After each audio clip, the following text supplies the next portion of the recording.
Alrighty, welcome back. Here with Amy again today, and we are going to talk about a phrase that I've been using with clients a lot, and is actually just even today and fairly frequently become a conversation point for what, like, building off of what we talked about last time, which was if you listen to the last episode, if you haven't, you should go listen to it. But talking about results and motivation and actions and all of these types of things. And so talking about, like, all right, what do we quantify as results? Mm-hmm.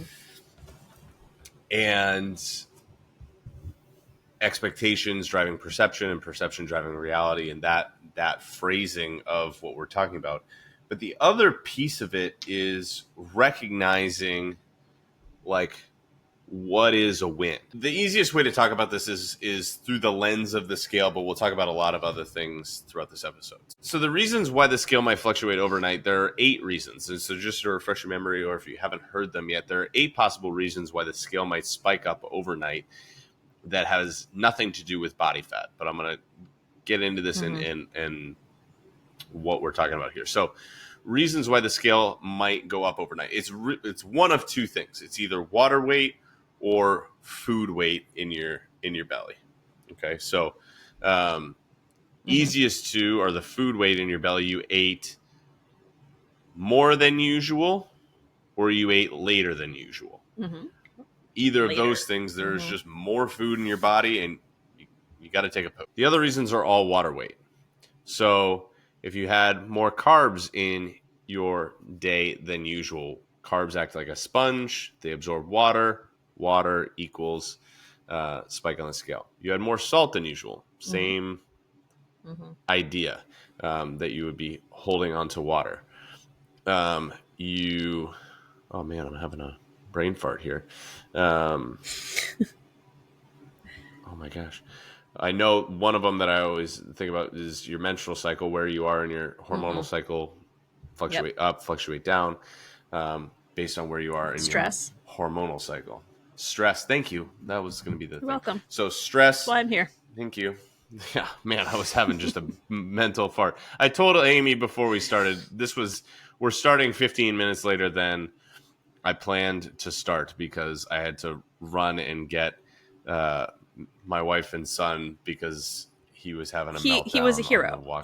He rescued his wife and son. He was a hero. It's just that's what it is. A way to put it. Yeah, she was walking back, so she had a really nice time with him. She was walking back from the library, and he, probably a mile and a half from the house, started to just have an absolute meltdown. And she was like, "Can you come and get us, please? Because this is just not. It's hot. Zero fun." He was up at 4:45 this morning. Like, that's early. Like, that's early for him. It is. I mean, he's an early riser anyway. He's early, but not that early. That was a moment. That was like, what are you doing, dude? So anyway, so if that hopefully I can get my act back together here. So stress is another one, right? Your stress releases a hormone called cortisol. Cortisol causes our body to retain water as a safety mechanism for our body. Poor sleep is a form of stress, which cortisol. And then also, if you have a hard workout the day before, that's also a form of stress. It's a good stress, but it's a form of stress nonetheless. And that stress can cause water retention. So those are the 8 reasons why the scale might spike up overnight. That has nothing to do with body fat. Like, your body fat could be exactly 5 of the 8. 5 of the 8 I experience every day. So 100%. Well, so that's going to be that's actually the point of what I want to talk about, which is what's so frustrating is you almost need the perfect storm of things to go right in order for you to see the scale do kind of a dive or see it kind of drop considerably, because you could be like, hey, everything's going right, but my kid wakes up at 4:45 or the middle of the night, you know what I mean? And I have a poor night's sleep. Or hey, it was a really great, but I had a really good hard workout. and that caused it to, and that was a positive thing. Or I had everything was aligned, but it was just a little bit more like I had the night where I accidentally forgot that I salted my dinner already, and then I resalted it in the pan. And so I had double salt. And so I was unbelievably bloated the next day. But again, it was just like all of these things are like, oh man, it can be a bummer because you're like, the scale just isn't moving. Working so hard. Yeah. I had a client I have several clients like this who, their weight, talking about the menstrual cycle, but I have one who's the most volatile I'd ever seen. It was a 9-pound difference between, the lowest point in her cycle and the highest point in her cycle. That's just an alarming. Mm-hmm. And so for her, she was like, I feel like I have a 1 week window to see a drop on the scale. Honestly, yeah. Because that's what it works out to be. Which is a bummer because even like she might be working really well, and so like she would get sick during that 1 week, or it would be a stressful week at work, or any number of things, or be on a vacation, any number of those things, and so she would go sometimes months without seeing getting the satisfying number back on the scale, and that can be really frustrating to see those numbers. Totally. Because everything else is like, it feels like all I'm ever seeing are these high numbers. Mm-hmm. It feels like that's all I'm ever seeing. And so I don't know if have I given the dam analogy on here for water weight? Possibly, but it's always a good idea to say your analogies again. They're always so good. So this is because 80% of the time they're really good. Well, this is going to be the kind of the brain, the main idea of this podcast, which is if you're looking at a river, a big river, the Hudson, the Mississippi, something like that, a big river, and you're looking at it, it looks pretty level. You're not looking at the rapids. It's not a waterfall. You know what I mean? Like, if you're just looking at a pretty normal area of the river, it looks pretty level for the most part. And so right? Rivers flow downhill. So that to some degree, that river is trending downward. Otherwise, it wouldn't flow. Like, it can't be level. It has to be going downhill. And so underneath the surface, the bed of the river is going down. Like, the bottom of the river is going down, even though visually the water level is staying roughly the same. And then what happens in those circumstances? At some point, you come to a dam or a waterfall. Well, let's just say it's a dam, right? So you come to a dam, and all of a sudden the water level drops 100 feet. And you're like, how in the world did it do that? Because it's like, it seems like such a dramatic shift, but it's not really. It's always been going down. And what happened was it finally caught up with it. The water level finally caught up with the bed. It caught up with what has been happening all along. And those are the kind of the big whooshes is like the actual term that we use in the industry for, you're like, how did I lose 3 pounds in a day? Well, it's like your water level finally caught up with what's been happening all along. And it can be like, well, why does that happen? Because there's so much time where it's just boom, boom, boom. Because then oftentimes it'll spike back up. That was always for me whenever I did, like when I tracked my weight for a cut, like a little over a year ago. Yeah. Anytime I experienced a low, the next day it would spike back up. And then it would kind of hover at that new level for a little bit. And it can be super frustrating. Or like my wife has experienced this where she's hit this number on the scale and then something else brings it up, and she'll live 2-3 pounds above that number that she had hit. That was like the first time that she broke, whatever it was, or whatever. Like 150 or something like that when she was on her way down.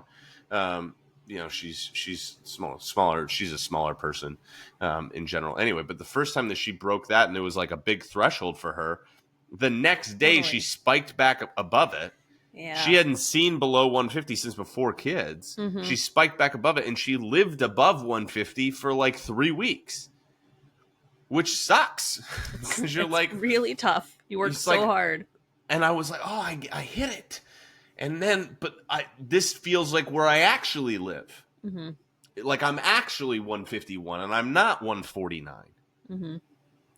And so this is what I want to say with this, and this is kind of the phrase and the theme of the episode. And this is what I texted Amy where I was like, "This is what we're talking about on our next episode." Lows don't lie. Okay, if you see the bottom of the riverbed, mm-hmm. that's where it is. Yeah, that's still the bottom. That's still the bottom. It doesn't matter if you dump a bunch of stuff on top of it, right? It's still the bottom. And there's going to be stuff that accumulates above it, but that low doesn't lie to you. Like, that's actually where you are, and everything else over and above that are those any number of combination of those 8 things. Mm-hmm. But the problem is you need all 8 things to be working according to your favor in order to see a new like personal record drop on the scale. Mm-hmm. Even if you've been doing everything right all along. Like you could go several weeks and not see a dip on the scale, being in your calorie deficit, doing all the things that you're supposed to do. And you could go several weeks for any number of reasons not seeing it. I did. I went 16 days during that window where I did not see a new number on the scale. It was that same thing. I think it was whatever. It was like one, I don't remember the exact number, but it was 2 pounds above what my low had been. And I never touched it again for 2 weeks. And it can be really frustrating, but it's helpful to remember that we're actually less defined by the fluctuation, but by that low moment. It's like, hey, I hit that thing. But the other kind of factor within that is how do we perceive, like, the reason why we do it? The fly is back. It's like looking at me on I wondered. Computer. I could see something flying in front of you. It's on the computer, and I can see its eyes, and I'm like, it's taunting you. God, you stupid fly! Oh man, I'm easily distracted. Talk for a second while I think. Well, I'm just watching you try to get it, and I'm like, if you accidentally like throw your computer across the room, I'm not going to know how to vamp. It's not my jam. No. Did you get the fly? We see you're frozen in a very funny way right now. We see these lows, and it can feel satisfying in the moment, but then frustrating when we see the things spike up over and above it. Mm-hmm. The important thing for us is that on your end or on my? Is there like a cow mooing? No, it's the landscapers across the street with their leaf blowers. Oh, okay. I was like, is there a cow mooing? Okay, yes, I moved to the country. I didn't know. I was like, is that on my? I wasn't sure if there was a kid's toy or something. Like, no, oh, man, I could hear it's out the window. I could hear it, but I'm like, I'm hoping he can't hear that because it's a weird sound. It's fine. It was just a moment. We're having a day today, folks. Appreciate you listening. So now you're not going to be able to unhear the cow. No, I'm sorry. I apologize to everybody listening. So the problem is we see these lows and then the spikes back up happen, and it can really discourage us, and we can feel like we're not making progress. And the problem with that, as we talked about last week, is if we feel like the results aren't aligned with our actions, it can demotivate us from continuing to take the actions. Mm-hmm. So this is why we need to like recognize, okay, am I doing what I'm supposed to be doing, right? Am I checking the boxes? And I have seen results from this. I'm just not seeing it now. And if I'm not seeing it now, then the question is, why is it not happening that way? the flip side can also be true. So I was talking about this morning with some people who were in the gym, which is like we were lifting, we were doing an exercise that it takes the same level of things going in your favor to hit like a new personal best on a lift. Oftentimes, like you need to be like, well, like there's times when you walk into the gym and you're like, this weight that I lifted fairly easily last week feels so impossible. Heavy to me. And there's times where you go in and you're like, this is nothing. I don't like, I can do it. And the world is my oyster today. And there's so many factors that go into that as well, which is why we want to be careful about, I don't know if defining is the right word, but like putting too much stock in any individual number or whatever. So like to the flip side, right? Like personal bests don't lie. Like your personal best on the hip lift was, I think it was 245 or something like that for 5 reps, if I remember right. Yep. And that was at the accumulation of several things. And it was a good morning. I slept well. Good morning. You slept well, and can't take that away from you. Like you did that. You know what I mean? Like that is absolutely your best. And if somebody were to ask you like, hey, what do you hip thrust? You could be like, I did 245 for 5. I would say that. Yeah. I wouldn't like, say 180. No, but there are days where you're like 185 is what I got today. That feels good. It's what I got in the tank. And the key though is, and we've talked about this before, you don't get the 245 day without still showing up on the 185 day. Right. You don't get the new low on the scale without continuing to show up and do the things that you're supposed to do, even when it's spiked up. And I think it was a conversation you were having with Meg that I come back to in my head a lot when I'm feeling discouraged. And it was something about like she was feeling low because she hadn't seen what she wanted to see. And you were just reminding her that you're hitting your water goal, you hit your protein goal, you hit your fiber goal, you're doing all of the things. You're just not seeing it today. And that I go back to that almost every time I'm having a rough time. I'm like, well, this is what Jeff says.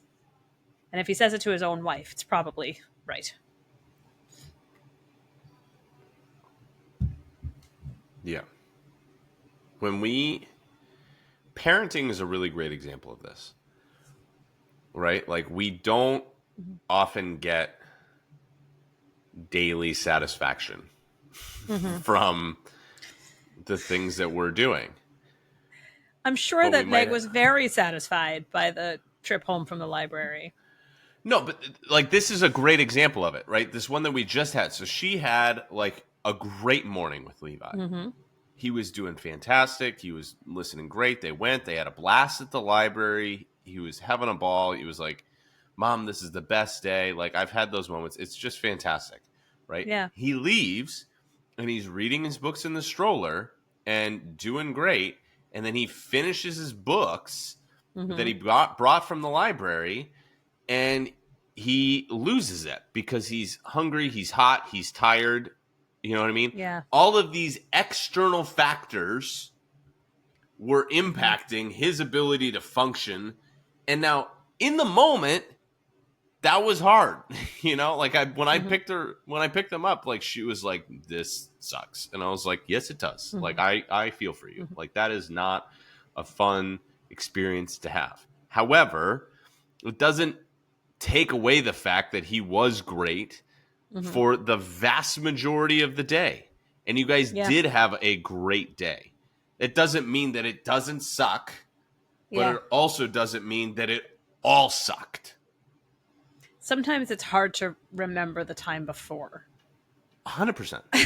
100%. Whoa. That's like that kind of thing whenever it happens. I mean, it's very rare now because our kid is older, but well, now it's starting to happen a little more because she's getting older. So she's got that attitude coming out. And I'm like, we could have the best day, and then you end it being snarky, and I'm like, well, the whole day is ruined now. Yeah. Which is my problem. That's a me issue, not an Emerson issue. No, but it's a important realization that we can easily, I hate to use the cliches, like miss the forest for the trees a little bit, but like we can let right an individual good or bad day be the defining factor of what it is. But like what I was talking with a client about this just before I went and picked up Megan and Levi. So she's had a rough 2 weeks of work, and she's had a couple of patches of rough 2 week periods of work in the 6 months that we've worked together. And there have been, we're like, she's had to let people go, and that's never a fun thing, and all these types of things. But we talked about like what have the last 2 weeks looked like as opposed to the last time that she had to let people go versus the time before that when she had to let people go versus all the times before that. And she has still, she's felt it. She's like, I don't feel super motivated. Like I haven't done some things that I've wanted to do, but like she still went to the gym today and worked out. She still has been eating really consistently. Like she's been eating aligned with her goals. She's still been hitting her step count. She's still been doing all of these things. She just hasn't been tracking her, because that's something that for her, we had a goal for a short period of time. She was going to track her calories. Like she was going to put them in the thing. Like it what isn't a long-term thing, but for her, she was like, I would like to track for a month or so. And for the last 2 weeks, she's only done it a couple of days because it just felt like it was one thing too many. You know what I mean? Like when you're constantly, it was just one thing too many. But the one thing too many was tracking. It wasn't having food, ingredients prepped or eating aligned with my goals or going to the gym or walking or all of these things. It was, I'm not tracking. So it's, her floor has been raised because the last time that it was, she didn't really have any food prepped, and it was a lot of takeout and a couple workouts were mixed, and the floor has been raised, or, in our, when we're talking about the scale, the floor is kind of dropped, but like it's what's kind of the average, and you can have great days, but like, to give an example of like, you go to the gym and for a long time, I'll use myself as an example, and this is, again, not to toot my horn or anything like that, because these are not grandiose numbers by any stretch of the imagination. But, like, for me, if I were to just do a barbell bench press or I'll just do a dumbbell bench press, right? If I were to do a dumbbell bench press right now with 50-pound dumbbells, it would be like I could do 30 reps. You know what I mean? Like those are not particularly heavy relative to where I am now. But a while ago, those were like, I remember the very first time I pressed the 50-pound dumbbells, and it was really heavy for me. And so with consistency though, but now it's like, that's my floor. Like but like to my perspective, in this moment, if I went to the gym and all I did was press the 50s, I'd be like, I didn't even really work out today.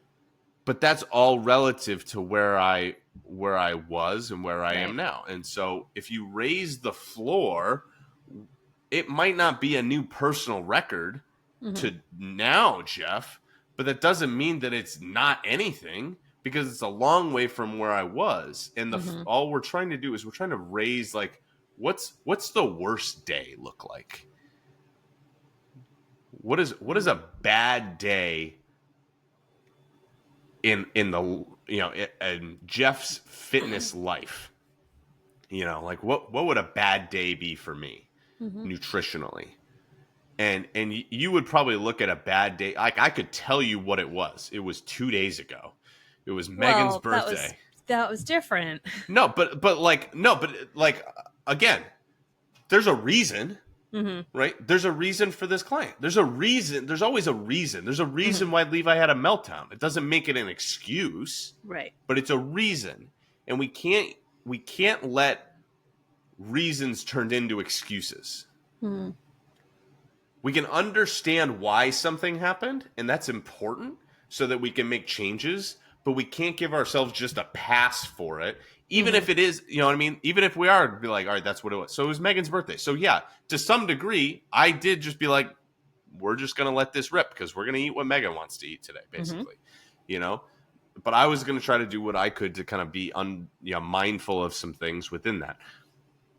But at the same time, like, it's a reason, but I can't then, the flip side of it, be like, well, it was her birthday, and then, her birthday's really a week. We talked about this. This is, we're going to go out to dinner on Sunday. Like, her birthday's really the month of July because our anniversary was, the anniversary or whatever it is that we... Anniversary that you guys have and that we have within that same... it's like, it's very easy for July. And I was talking to Megan about it I was just talking about it on the financial side of things because it's very easy for us to get to the end of July and be like, listen, you're not teaching right now. Right. We just spent $18,000 on food. I was like, we can't eat out for breakfast, lunch, and dinner for the month of July. Like we don't make that kind of money, honey. But so it was just like, we gotta kind of rein it back in a little bit because there are reasons, right? We can always find a reason. It's too hot to cook. It's too hot to cook. It's too cold to cook. Oh, it's never too cold because that heats my whole house up, which is why I don't like to. No, but it's too hot to cook. I don't want to go, you know what I mean? Like, let's just do takeout and then whatever it is. And this person isn't, I don't want to go do that. And there's always a reason. There's always, but the key is, do you do something with the reason or do you let it be an excuse? Yeah. So there was a reason why Levi lost his mind today. He was hot, he was tired, and he was probably a little bit hungry. Those are all reasons. Perfect storm for a kid. 100%. That's not an excuse for him to throw something at Megan. You know what I mean? Like that's not permissible behavior. I don't care what the circumstances are. I can understand why you felt that way, but that also, like, yesterday, because I was up with Levi at 4:50, and I had a lot of time with him all day, and I should have. It was one of those days where I should have had the little clicker. If you remember the experiment I did, where I was like, "How many times does he say Daddy?" It was a record day. Like, I got to a point in the day where I was like, "But I need you to not say my name for 5 minutes because I'm going to lose it. Like, I'm just going to lose it if I hear my name one more time."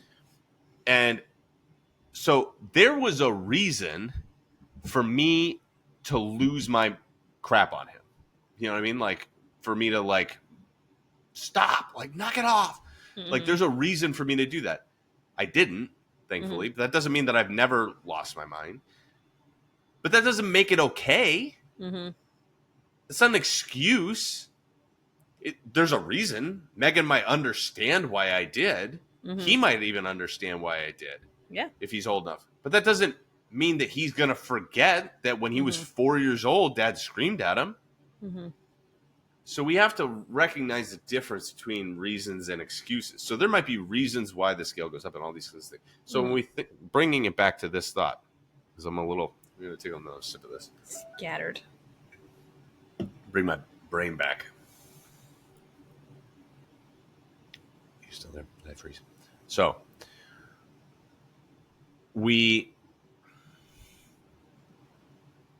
there's always going to be a number of factors as to why we're not able to maybe hit the next level, the next thing, whatever it is.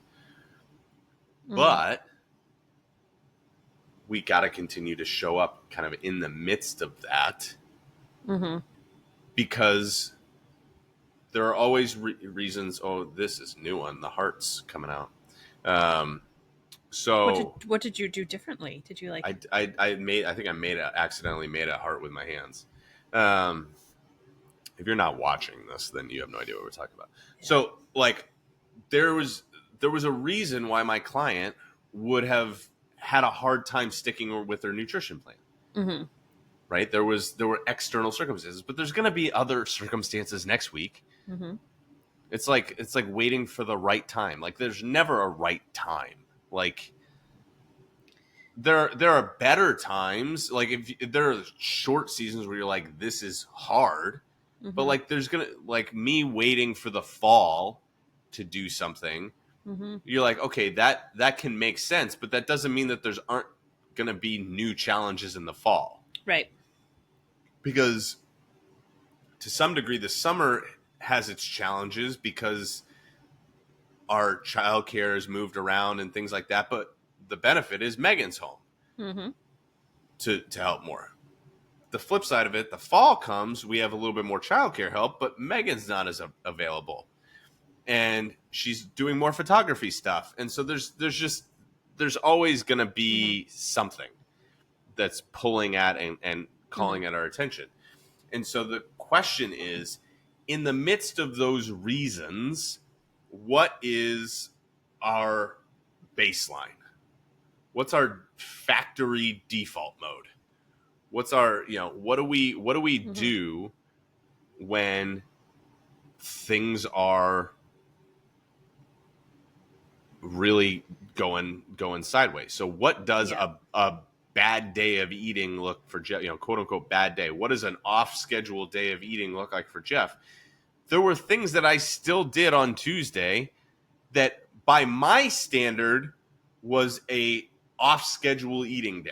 Like that was like, hey, that's a pretty throw caution to the wind day. But other people might look at that day and be like, you know what? That's really not a rough day. Mm-hmm. Like at all. I still hit protein, still did fiber. Mm-hmm. I had fruits, vegetables. I just had a couple of more treats than I normally would. Mm-hmm. That was really it. I had, donuts, and I had a couple watermelon margaritas and a slice of pizza. But everything else was like, hey, this is pretty, I walked 8,000 steps plus, I think probably closer to 10. Mm-hmm. Like, but for me, I looked at that day and I felt like, man, that was an indulgent day. Mm-hmm. But by 10 years ago standard, Jeff, that would have been not an indulgent day. That would have been a great day. Mm-hmm. And so how do you move the needle to like, what is my baseline? Mm-hmm. So that's where, coming back to the scale to kind of bring this full circle, and I'll let you kind of give your thoughts on it because I've been talking for a little bit, but no, it's fine. Coming back to the scale, it's helpful to look at your averages. So it's like, hey, instead of looking at the number every single day, like what's my average for the week? Mm-hmm. If my average for the week is coming down, then that, like, my baseline is coming down. My baseline is like, what's my default mode? I'm going to have high days and I'm going to have low days, but like, where am I at in general? Mm-hmm. Because there are always going to be those external circumstances. There's always going to be reasons why the scale goes up. But what am I doing in the midst of that? Mm-hmm. So one thing I've been thinking about as you've been talking is, especially when you were just saying 10 years ago, Jeff, that would have been a great day. Mm-hmm. I find that most people have experienced this. As you age, your baselines have to change because your body needs different things, and it can't process the things that you used to be able to eat with ease. Yep. Like my husband has recently learned he can't really eat gluten. It messes with his joints. It messes with his his lungs, of all things. It makes him not breathe super well. But he's like, I used to just pound Domino's pizza. We would get the medium pizza deal every night after the bars, and that was not a problem. And he's like, and I weighed my least when he's like, I had, muscle definition and was eating Domino's every single night after being at the bar for hours. He's like, it's amazing what your body just not gives up, but chooses it doesn't want to deal with anymore. It's like, it's taken enough abuse. It's time to rein it in. But that said, I found that for me personally, my protein needs have skyrocketed. What I need to be able to have brain focus and sleep better and be able to meet some of my gym goals is my protein needs are higher than I thought they were. So before I started working with Jeff, I would maybe get 30 grams of protein a day, maybe. Because, you know, I was of the 90s generation where you want to lose weight, you eat a salad. And that's not a salad with chicken on it. That's just like lettuce. Vegetables, a bowl of beans. Yeah. Rabbit food. And because that's what we were taught to do. But now I'm finding my protein goals are much closer to 115, 120 for me to have a really good day. And also my fiber goals. I've been working real hard on that, and it's so different. Just like how you feel. So one of my meal prep things over the summer, because we can in the summertime, is I have a ton of fruit salad already prepared. Like I'm talking, I don't know, the biggest mixing bowl I have, that's what I mix my fruit salad in, and then I portion it out so that we can all have it throughout the week. And it just makes it so much easier to meet my fiber goals because there's always prepared fruit salad. I can just grab it. Veggies would be good too, but fruit tastes better. Fruit does taste better. Yeah. Yeah. And there's no filler stupid cantaloupe and honeydew because that's waste of space fruit. That's so well said. That's like fruit that can't decide that it wants to be fruit. It's like non-committed fruit. It's exactly. Like, it's watered down fruit. Yeah. My fruit salad is perfect. Strawberries, blueberries, grapes, watermelon. Well, so pineapple. This is going to surprise you. I'm not a huge fan of actual watermelon. But you like watermelon margaritas. I do. So this is the thing. Watermelon, to me, tastes like watered down watermelon. Like totally actual does. I'm like, this is like watermelon flavored, but like not enough of it. Yeah. I'm like, it's like I'm drinking a watermelon margarita, but they like put a bunch of soda water in it. Yeah. And I'm like, hey, can you give me like the real thing? You know, like, you know what you need to do? I don't need you to dilute this for me. I don't know if I told you this. You need to go to. Oh, can you hear me? You're frozen now? I got you now. Okay. So I don't know if I told you about this dish that I had at Salt at the Wentworth. No, but I'm excited to hear about it. So it's one of their appetizers. It's compressed watermelon. So I don't know what science they do to it, but they squeeze most of the water out. So it's like uber concentrated watermelon flavor in something that vaguely has a texture of watermelon, but is much like meatier, even though it's just watermelon. Oh my God. It was so unbelievable. They served it with like thin strips of prosciutto and little balsamic on it. It was what dreams are made of. It sounds pretty fantastic. But yes, you should bring them there. We haven't been there. I don't think our first anniversary was when we went there. And so I guess it's 7 years ago. You're still in your anniversary month. So yeah, we have enough stuff planned. I'm going to just be poor at the end of July. Yes. Every year. We work all year just to make it through July. That's just what we try to do. Yeah, it's like anything that happens April to like August is like, it's for the birthday. It's for the, you know. Yeah. I love that Meg is like all of us and like, hey, I saw this thing. You should get it for me for my birthday in 6 months. And that continues through July. But it's not, I want to wait 6 months for it. It's like, you should get it for me and we'll count it. We'll count it for my birthday. But then she forgets all the things that she's counted for her birthday. So I really feel like birthdays should also have stockings like Christmas does, because you want all of the extra things. And then you want your main gift, but you want all of the like fun little things as well. Gosh. I'm going to invent that. The birthday stocking. I'm going to do it. There's a thought. It's my $1 million idea right there. TM. I'm claiming it. Claiming it right now. Verbal trademark. Trademark. So this is coming back to the results conversation from the last podcast, which is like, and even another one that we did, which is like, it's, you know, it's kind of you against you, but it's relative results is important to measure versus objective results. Objective results are fine, but if I compare, like, so again, I'm a fairly fit person. I'm fairly lean. But I'm going to go to a fitness conference and I am not in the top 10% of fit people at this conference by any objective metric, you know, or even like to go, how does my day look? So when we were at the conference in Dallas, a friend of mine who I will have on this podcast at some point, his name's Sam, great coach. He was prepping for his first ever bodybuilding competition. And he was like in the place of like, speaking of watermelon, like food is not fuel. So we would, before going out to dinner, Sam would go to his room and eat like deli turkey and watermelon, like a pound of deli turkey and a pound of watermelon, because that's like what that was just what he would eat in his hotel room. And then he would come to Texas barbecue with us and just watch us, go to town on it. And again, your fit life is your fit life. Like you get to choose. And so in that moment, like his goal was, but like for him, like a bad day on that standard would have been nowhere close to Texas barbecue. You know what I mean? Like the deli turkey was probably a not ideal day for him.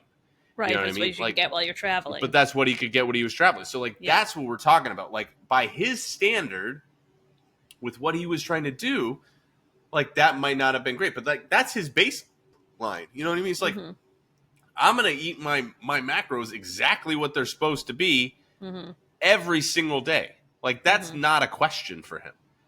And so that's important for us to recognize when we're talking about tracking our results is like, hey, if it's me against me and where was I? Yeah. I'm measuring my waist compared to my waist before. I'm measuring the scale versus me. I'm my personal best versus my personal best. Not, it would be like you measuring yourself against Emily, learning at the gym, who's just unbelievably strong. Unbelievable. And honestly, nobody should really measure themselves against that standard because she's so unbelievably strong. Yeah. And she's so sweet about like trying to help me increase my goals. Like today we're doing sled pushes and we're like the starting weight on one of them was where we both wanted to start.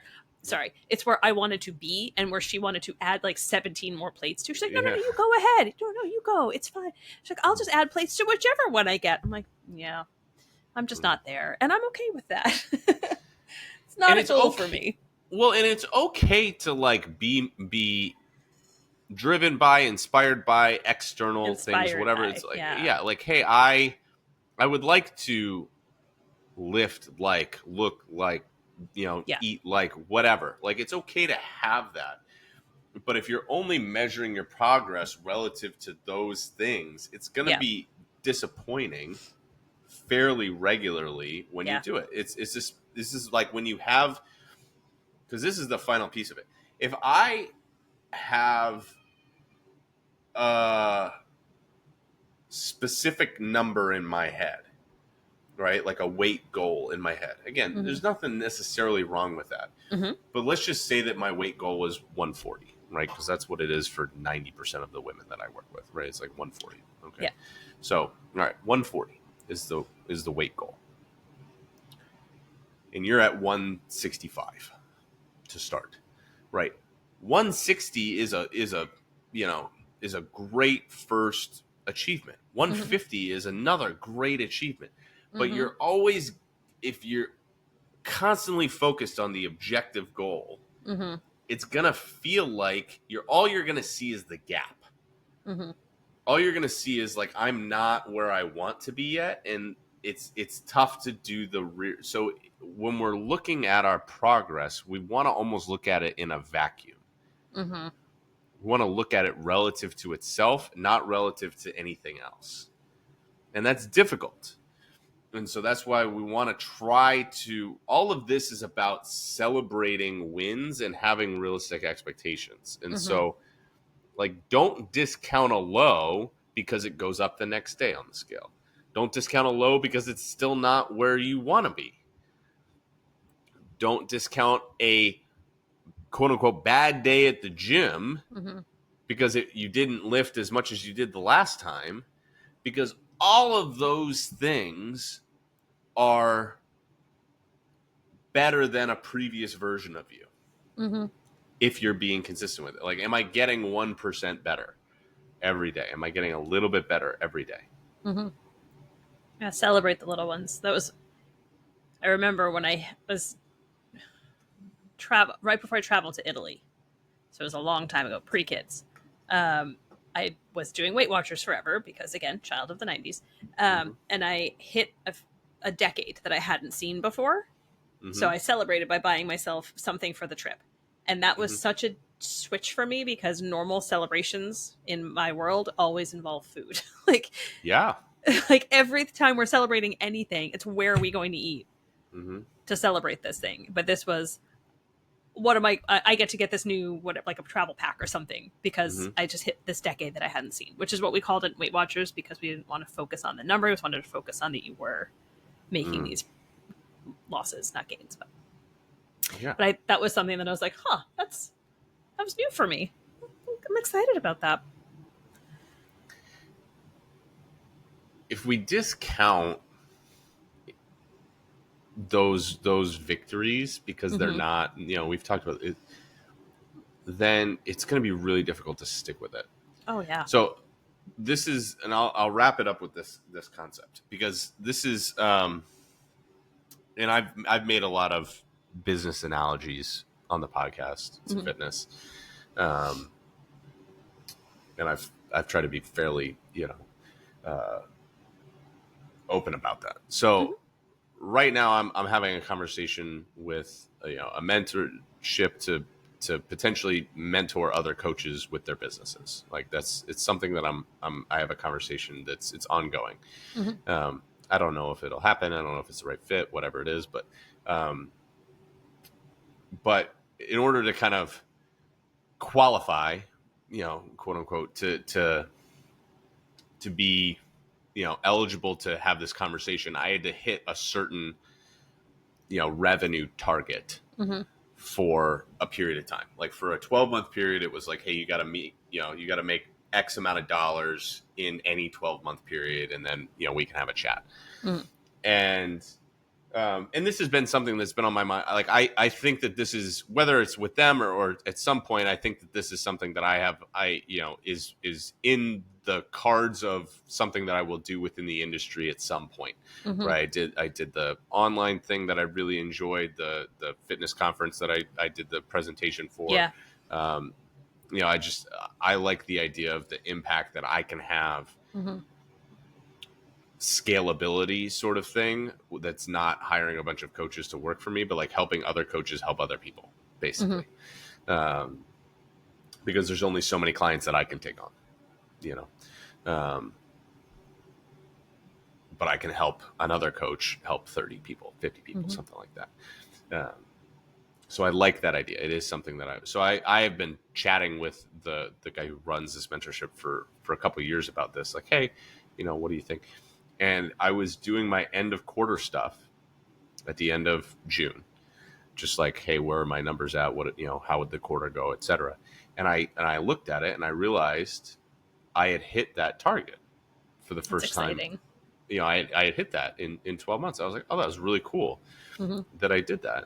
That the business did that, and that, and I didn't even realize that I did. And so I just shot him a message. I was like, hey, again, I don't even know if you guys are looking. I'm not like really pushing the thing here, but because you've been kind of a figure for me, because he runs the mentorship that I'm part of as a student right now.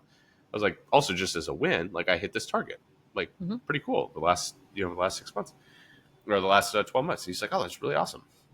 And so we're having a chat, our initial chat last week, and a week ago actually, and he was asking me like, hey, what do you one of the things that's important in this is having a little bit of a growth mindset. Like, what do you think about that? And I was like, well, honestly, like this is like the fact that I did this is the perfect example of that, because I've been doing online now for 4 years, almost to the, it was summer of 2020 when, COVID, everything. And it was like, all right, I got to figure out how to, to make this work. It was like August of 2020 when I started online. So I've been doing this a lot longer than most people have been doing online coaching. Like it's become more popular as of late. But like I started and it was a side thing. It was very small. Started with one sale to one client 4 years ago, who worked with me up until a month and a half ago. And he was finally like, I'm ready to rock and roll on my own. Like, it was a weird thing. It's the parent thing that I've talked about as a coach is like, all right, yeah, you are ready to go off on your own. You definitely don't need me after 4 years of working together, but like you can stay as long as you want. But like first ever client, you know what I mean? So like that first year, I didn't make a lot of money doing this. And even in subsequent years, like, and I said this in kind of our year end sort of thing. Like my business doubled each of the last 3 years in terms of revenue. And I don't, it's not going to this year, because that would have been a fairly aggressive jump. But like it's going to be 10x or more this year than it was 3 years ago. It's going to be 10 times what it was in 2021, in 2024, at least. And it's like, well, how did that happen? It wasn't because I did anything super gigantic, incredibly different over the course. And there have been a lot of like not great seasons for the business in terms of like my execution. Even like last summer, I didn't do a lot at all. Like I really did not do a lot of work. And like that was last summer, I didn't do this podcast at all.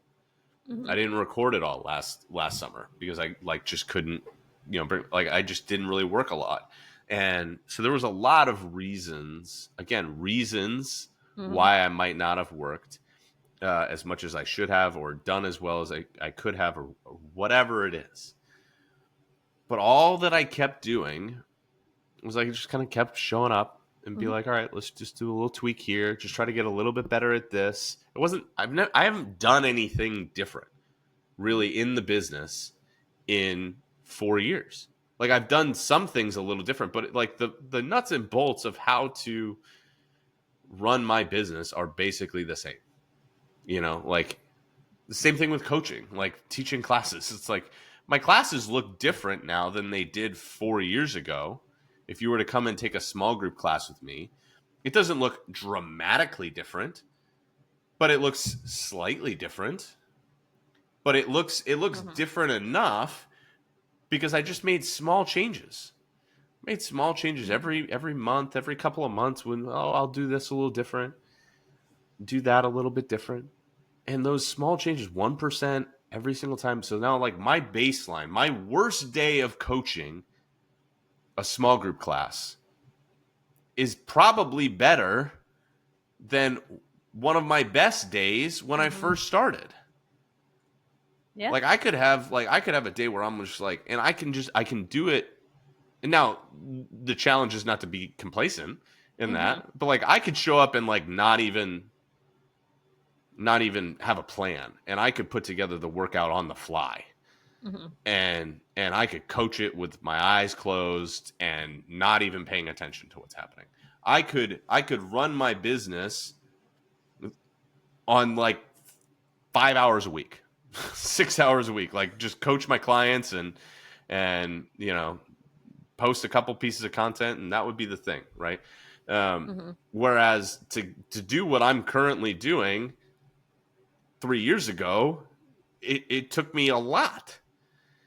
And it's just a matter of one perspective relative to where I was, where am I now, and not measuring myself against other coaches who maybe have different circumstances, right? Because there are coaches in this mentorship. There are actually coaches that I would mentor in this role that would be making more money than me, which is a wild thing to think about. Yeah, it's like your uncle being younger than you. Yeah, it would be there was a coach, like there was actually a coach, and this is like another just weird thing. Like there's several coaches that I know to the flip side who like my business makes more money than theirs does and is more successful than theirs does. But from outside metrics like Instagram followers, they have 10 times mine. Yeah. Hundreds of thousands of Instagram followers and aren't making quite, so like it's very easy to compare, to these outside things and kind of miss, again, the forest for the trees and not be able to celebrate the wins as we have them. And so it's essential that we, one, measure our progress relative to ourselves. We celebrate wins as they truly are, and we don't discount them. Like lows don't lie, personal bests don't lie. Like that is yours for good. Like that is absolutely who you are. But we want to focus on getting a little bit better in terms of just continuing to show up. And it doesn't feel like a lot, but if you look back and you do measure relative to yourself, then you can be like, oh, at doing 1% better every day added up to quite a big change over the course of some time. And now my floor is significantly higher than what it was before. Like my factory default mode, my baseline is way better than it was before. And so when everything else is going haywire, I'm better than I was before. That's what happened with my client who is going through her like rough spot these last couple of weeks would have been considered a really good stretch 6 months ago. But in the moment, if you have blinders on, it's going to be like, this isn't good. It's like in the moment when my son's having a tantrum, it's like, this is, like, why is he always like this? So we do need to like open up our perspective a little bit and have a relativistic view of our progress and not discount wins when they happen and recognize that like a win is a win. Right. No matter how small. And it's, if you get a win, it's like, this is actually who you really are. You know what I mean? Like, it's not a fluke. It's not an accident that you hit that new low on the scale. It's not an accident that you hit that new personal best. It's not an accident that I hit this new revenue target over 12 months. It's the product of all of the mediocre and just kind of continuing to keep showing up when I'm waiting for a new low on the scale or waiting for a new personal best. It's I just keep on showing up.